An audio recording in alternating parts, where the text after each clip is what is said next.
Hello, my name is Neora, and this is my library report for Lab 3, Macroscopic View of DC and RC Circuits. The video contents are like this: introduction, related concepts, observation of two circuits that we built, and discussion at the end. The purpose of this lab was to apply principles of energy and current conservation to predict the behavior of circuits containing resistors in series and parallel, use multimeters to measure the actual values of conventional current and potential differences in the circuits, and examine the behavior of ohmic resistors and capacitors. The result were you would see later in the video, but as you can see right here. Here's a preview of the circuits that we built.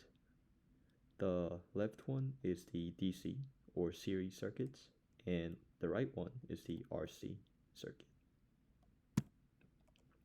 Here are the related concepts to this lab. Energy conservation, or we know as loop rule, is the captions are switched, but V, AB, BC, CD, and DA all added is 0. And current conservation, node rule, is when there's a node, a particular point in the circuit, the total of current that is going in and current going out is equal.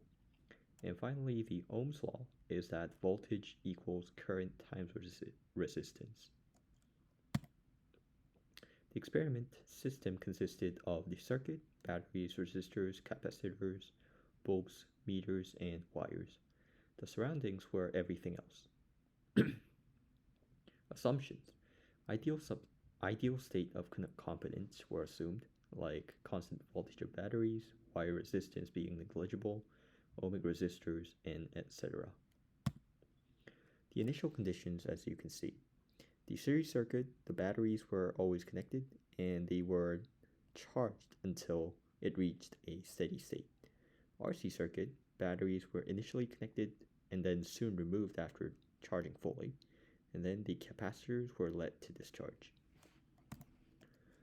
The result for a series circuit is that the meter 1 and meter 2 showed almost equal current values. This supports the loop rule, current conservation. Then there was, the node rule, and 0.69 volt drop across batteries were also observed, which is not ideal, but close to results that support energy conservation. Here is a approximate diagram, as you can see on the top right corner of the voltage of the circuit as the experiment was going on. Results for the RC circuit. For the 1.8 ohm resistance bulb, there were 5.6 second charge and 5.5 second discharge. And for 4.7 ohm resistance bulb, there were 32.6 second charge and 25.8 second discharge.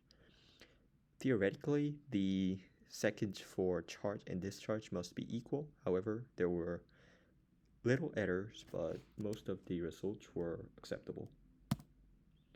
Discussion. The possible errors for this lab was that the equipment were not in the ideal state that we assumed that it would be.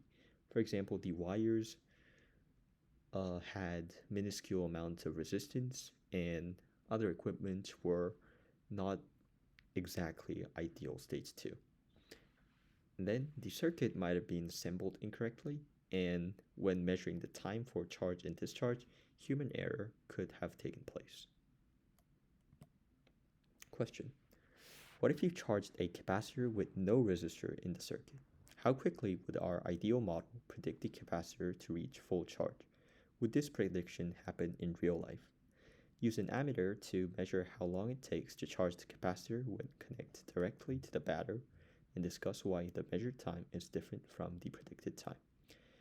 The reason that this time is different I just explained, and when there is no resistor, the capacitor would immediately reach the fully charged state and connect it to batteries.